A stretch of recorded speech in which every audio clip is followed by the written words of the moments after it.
primera pregunta. Recién contaba acá que se siente un poco incómodo, que quizás el estudio de televisión todavía no se termina de Estoy acostumbrar. fascinado, me gusta mucho descubrir. Ahora yo los puedo ver casi todas las noches porque tengo un programa en vivo a las 10.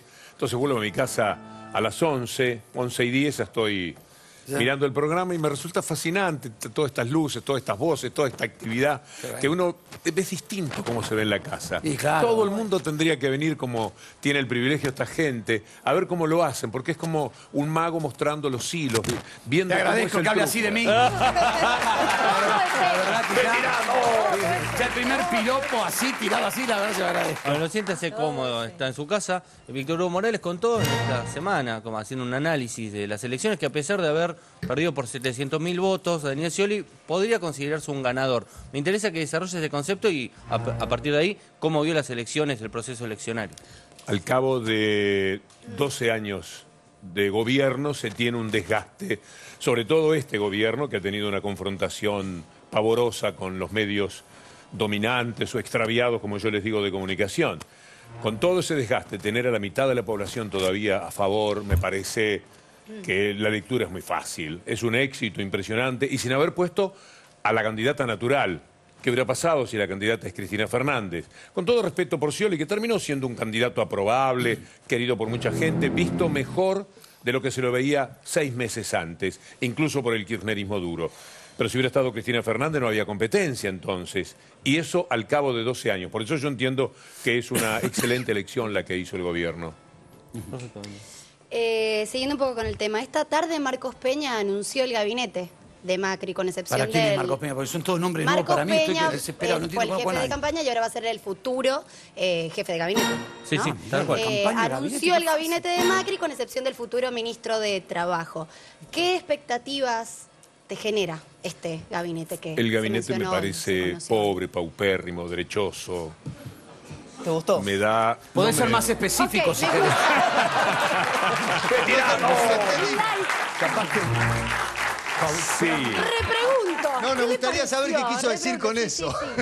Lo de paupérrimo no quedó claro. Yo he contado hace pocos días lo que mencionaba Roberto en el comienzo del programa, que una vez yo tenía, y tengo todavía creo, hace como 2 o 3 años que no lo veo a Macri, pero yo siempre tuve cordial relación con él, podíamos decirnos las cosas con franqueza, discutíamos siempre en términos políticos.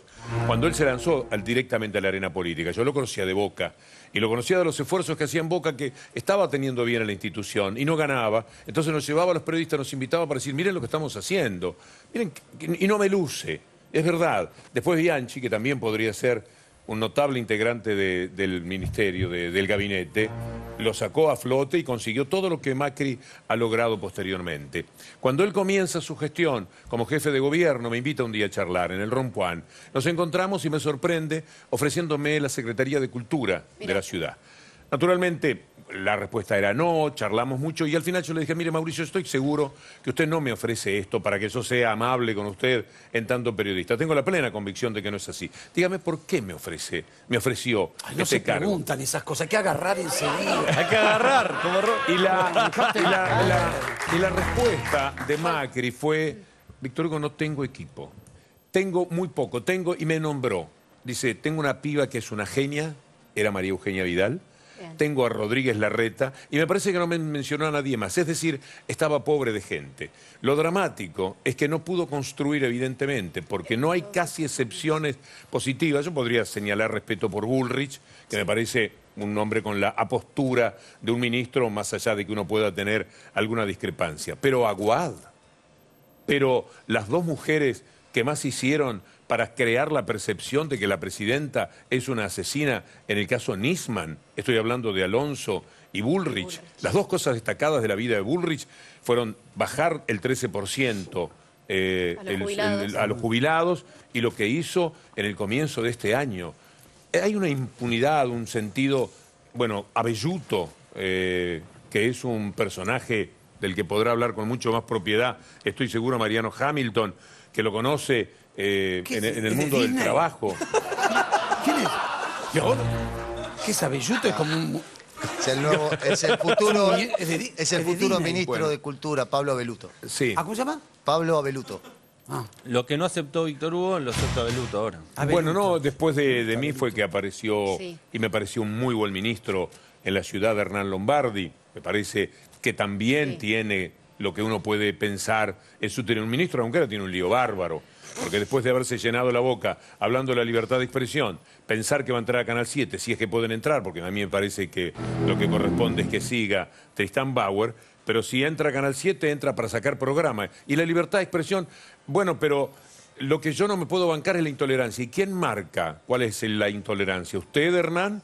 Es decir, una buena persona, un hombre que conoce mucho, que debe estar viviendo una gran incomodidad. Porque haberte llenado la boca hablando de la libertad de expresión y después entrar cortando cabezas porque no te gusta lo que dicen, no me parece que sea coherente. Como el otro discurso pleno de cinismo de decir, nosotros no vamos a ir contra la justicia, no vamos a atacar a la justicia. Y lo primero que están diciendo que quieren hacer es sacar a esa extraordinaria, incomparable mujer a la que conozco de hace mucho tiempo, no como persona, sino la conozco como mujer de la justicia, que es Alejandra Gil Carbó. Entonces, ¿dónde quedan los discursos de tolerancia si tienen que pechar la puerta para cambiar la libertad de expresión, con la que hicieron buena parte de su negocio político, y cargar contra la Pero justicia? vamos más allá de la tolerancia esto. Hay leyes que avalan la continuidad de Bauer, Gil Carbó, Sabatella y Ivanovsky, que es el presidente del Banco Central. Digo, no es una cuestión de somos buenos y los dejamos. O sea, si vos decís que sos defender la República, defender las instituciones, tenés que defender su permanencia en estos cargos porque es lo que corresponde, constitucionalmente corresponde. Puede ser que no según algunos estuviese, reglamentos. puede ser que no estuviese informado todavía. Puede ser que hubiera desconocimiento Claro. de lo que le espera, que en tanto pretenda hacerse cargo de lo que no va a corresponder todavía, porque son 2 años Claro. que tienen que convivir con el nuevo gobierno. A él le va a tocar, cuando designe al final de Dejar 2017, 2 años más. le va a tocar estar 2 años más, sea él gobierno o no, Claro. tener esa responsabilidad que ahora está en manos de Tristan Bauer y que yo estimo que es muy, pero muy saludable que se mantenga allí para evitarle el desconcertante, desencantador papel que tendría que ser Hernán Lombardi, que es una persona que creo que coincidimos, Sin tenemos duda. Sí. todos una buena imagen, tenga que recorrer el espantoso camino de verdaderamente Sí, pero ir contra la pero es libertad de importante expresión. dividir las cuestiones. No es que ellos van a tener que aceptar o tolerar. Digo, es la ley. La ley marca esto, no hay más que eso. Si vos cumplís la ley o no la cumplís. ¿Y lo de Lino Barañado qué te pareció, Víctor Hugo? Lo de Lino Barañao, cada cual hace lo que puede con su vida, ¿no? Pero él es un ministro que ha conseguido destacarse porque hay detrás una política pública que para implementarla hubo mucho sufrimiento. Porque si vos no hacés lo que hiciste por los científicos, si vos no impulsás la política pública, tocando intereses que son los que después te ganan una elección, comprometiéndote con algo que era absolutamente impensable para la Argentina, y vos sos el ministro que ha sido beneficiado por ese coraje que han tenido quienes están encima tuyo, en este caso concretamente la presidenta, a mí no me parece que vos ni siquiera tenés que ir a preguntar qué les parece si sigo. A mí me parece que vos tenés que tener claro que no vas a seguir. Y yo supongo que muchos científicos le van a hacer sentir a Lino Barañao la sensación de que el paso humanamente es por lo menos muy discutible, y yo no sé si finalmente va a terminar asumiendo cuando lo piense debidamente, en profundidad, porque él no es un ministro exitoso que toma Macri por él mismo. ¿Hablaste con Paenza del tema? Paenza debe estar muy dolorido. Porque, perdón, corregime si me equivoco, Barañao es ministro porque lo rechazó en su momento Adrián Paenza y lo recomendó a Barañao. Así ¿correcto? es, sí, sí. No, seguramente Paenza debe estar sufriendo muchísimo. Pero, estoy seguro. según tengo entendido, Barañao consultó con la presidenta Cristina Fernández de Kirchner para aceptar Eso el puede cargo. haber sido dar a conocer una versión. Pero además, creo que, salvo que la jugada sea esta, Macri fue y le pidió a la presidenta, yo tengo entendido que lo que le pidió, le dijo, mira, vos aquí renunciar no renuncia nadie. Claro, Hay que hacer las decidí lo cosas que como quiera. corresponde. Pero que le hubiera dicho, mira, me gustaría tu ministro, así las cosas, y ella llamándolo Eso dicen que ocurrió, al ministro. que Yo creo que Barañao no, que pidió ese circuito autorización. es muy difícil que haya ocurrido. Pero si fuera ese, sería un poco más razonable. razonable. Por favor. Víctor Hugo habló hoy, la presidenta inauguró obras en el Hospital Posadas, la escuchamos y después conversamos sobre eso. ¿Eh? Sin tape, bueno, habló Saquen sobre... mi cara del aire. ¿Alguien me presta un vasito de agua? Un vasito Que yo de me agua, un pongo vasito de nervioso aunque no se note y se me seca la boca. Por favor. Muchas Habló- gracias. Bueno, y mientras- ¿Esto quiere decir que Víctor Hugo tiene miedo? Vamos a hablar en... Víctor Hugo, ¿se va del país por miedo? Los terrores de Majul. Víctor Hugo, ¿tiene miedo? Toda la gente en el estudio. A todo el mundo, hermano. Bueno, quiero un chocolate.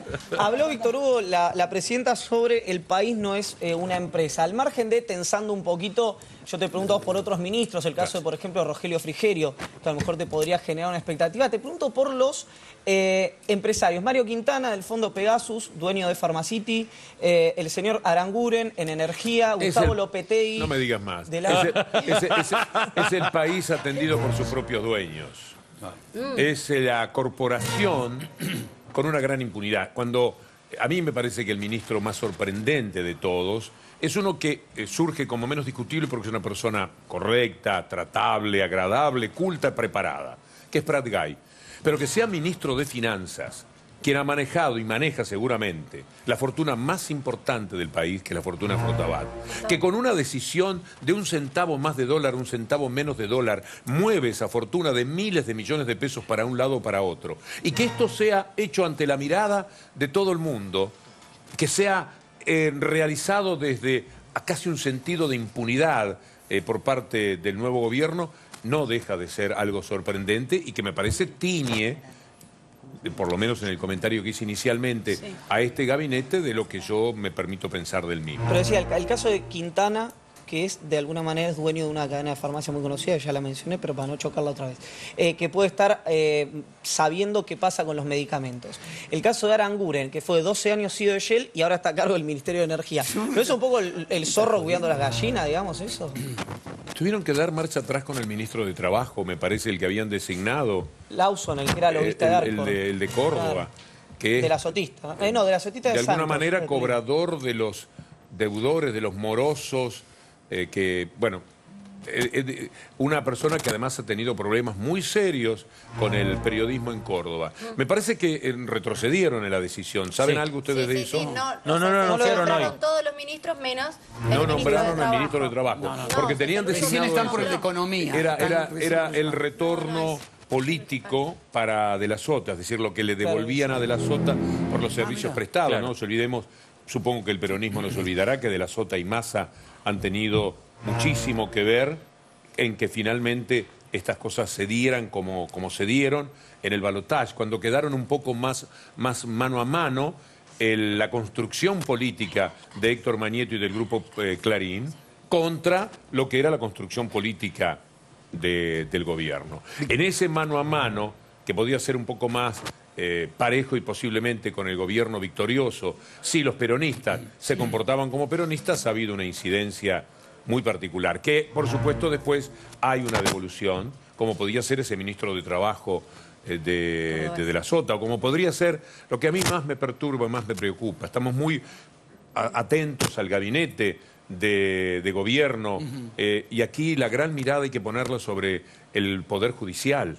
Lo que están haciendo de Lorenzetti, supremo rehén de la nación, hacia abajo, rehén de Manieto y del grupo Clarín, que hizo antes de las elecciones todos los estropicios inimaginables que en materia de justicia se pueden hacer, porque los que no que cometió directamente la Corte los hizo cometer porque los acompaña, los protege y seguramente los alienta, los alimenta. Todo lo que ha ocurrido es muy peligroso porque el que va a promover indignación, el que va a hacer insufrible el estado nuevo de cosas, bueno, menos mal. Sí. No, se escuchó, dale. Se escuchó todo, pero El que hace Yo en un momento te pateé el cable un poco así para... el que hace irrespirable para mí, por encima del gabinete, que habrá que verlo actuar y quizás uno está equivocado, lo que va a generar una paulatina reacción primero de angustia y luego de indignación de la sociedad es el Poder Judicial. Son estos personajes del 18F, los que caminaban tantos pasitos ridículos, cortitos con la lluvia, y se creían que eran héroes, acusando de asesina a la presidenta, en esa tergiversación, esa adulteración total de la democracia. ¿Cómo haces para hablar de democracia cuando te presentan de un lado a una asesina que mató a un fiscal y del otro lado a la gente más noble, más tolerante, vamos todos juntos, tenemos que dialogar, seamos todos buenos, amuchémonos, seamos la gloria de la convivencia de este mundo? Esto es lo que hizo confrontar el poder mediático de la Argentina. Un datito muy Víctor cortito Hugo, para que no lo sabe. perdóname un segundito. No, pero sobre Nisman. Un segundito. No puedes hablar de Que ese tema. No, hablando de Mañeto y el grupo Clarín, o sea, nos dicen que en Córdoba y en otras provincias el Cablevisión acaba de cortar la señal, así que mucha gente está siguiendo el programa por internet porque no se puede ver. ¡Por tu culpa te la Ahí está la captura. Ahí está la el, captura. el print de pantalla de lo que sería la tele. Por el de origen del canal se encuentra momentáneamente interrumpido. ¿Te das cuenta en el quilombo que me metes en el medio de un momento en que el país fue tirado? Chicos, ¡hola! Lo bueno es que lo disimulan, ¿no? Lo bueno es que disimulan. No, hay un sentido de la impunidad muy desarrollado, están muy embalados, muy cebados, desde todos los sectores, entre los periodistas que tratan de ver cuál hizo más para que ganase Macri, tratando de ver cuál fue más meritorio en ese sentido, a el Poder Judicial que ha perdido totalmente el decoro y que es de un impudor altamente preocupante, de Lorenzetti para abajo. No tuve tiempo de dar los nombres de los fiscales porque me gusta nombrarlos.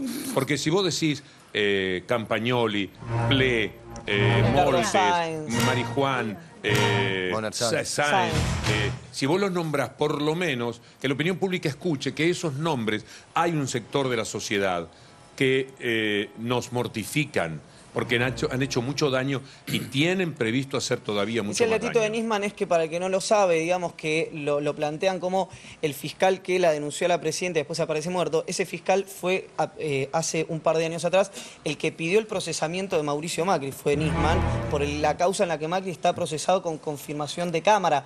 Digo, porque parecen dos fiscales distintos y es el mismo. De hecho, hace poco le dijo a Darío Villarroel que había sido todo un armado del kirchnerismo, así que Mauricio Macri. Nisman, de alguna manera, estaría reconociendo a Macri, desacreditó, claro. eso es parte del kirchnerismo, así que ¿cómo Cristina va a matar a alguien que es parte? Víctor Hugo, o sea, todos sabemos que la carrera política de Mauricio Macri se inicia en Boca, digamos. Y todos también sabemos lo que ocurrió con Boca. Vamos a dejar de lado los éxitos deportivos, que son genuinos y, por supuesto, muy celebrados por los hinchas de Boca. Pero en Boca ocurrió un cambio de paradigma. O sea, ese club popular, nacional, en donde sabíamos todos que era una multitud de gente de bajos recursos o gente que iba a alentar a Boca, desapareció de la cancha de Boca. O sea, ahora la cancha de Boca se convirtió en un gueto de clase media o de turistas, porque hay plateas, de tribunas para turistas, y la gente de bajos recursos no puede acceder a ver a Boca. ¿Podemos esperar que en la Argentina ocurra algo parecido a lo que ocurrió en Boca durante esos 8 años o 10 Primero años? quiero decir que el fútbol le da a Macri de todas maneras el mejor de los ministros, porque el Colorado McAllister es interesante. Sí, es súper inteligente, es cierto. Como proyección. Ahí tienen un buen ministro. Y tengo el comentario de algún jugador de Boca, en realidad no directamente a mí, porque yo no tengo acceso, de que hace un tiempo que sienten la condición de local menos de lo que se sentía antes. Pero es que hubo un cambio. Podría ser que hubo. la explicación que Sí, vos como un das shopping. pudiera ser... Es que hubo un cambio de paradigma del hincha de Boca que va a la cancha, por lo menos. No sé si Matías, que es hincha de Boca, me da la razón o no. Y se ha transformado en el club más ganador de todos los tiempos a partir de la presidencia de Macri, gracias a Bianchi y a Riquelme, probablemente sí. Pero no estoy hablando de títulos, dejé de lado títulos, estoy hablando de la composición etaria que va a la cancha de fútbol a ver a Boca. Bueno, Digo, sí. Se convirtió en otra gente. Hubo a otra partir gente. de que Macri fue presidente de Boca, primero, cosa que la gente se olvidó, los jugadores cotizaban en bolsa, no sé si se acuerdan, después eso se echó para atrás, y después cada vez fue más difícil ir a la cancha siendo socio, porque hay muchos socios, también producto de que ganó mucho Boca, y además porque se hicieron todos los palcos nuevos, lo que hizo un recambio también Palcos de VIP. clase, a la cancha va cada vez gente con más plata, y Eso- cada vez el pueblo puede acceder menos a la cancha de Boca. Gracias, estaba tratando de decir. No, pero me dijo a mí que lo confirme. No, lo estoy por confirmando. eso. No se enojen, chicos. O sea, la cancha se convirtió en un En un club más shopping. parecido al día Milan siguiente, que al a día Boca. siguiente de la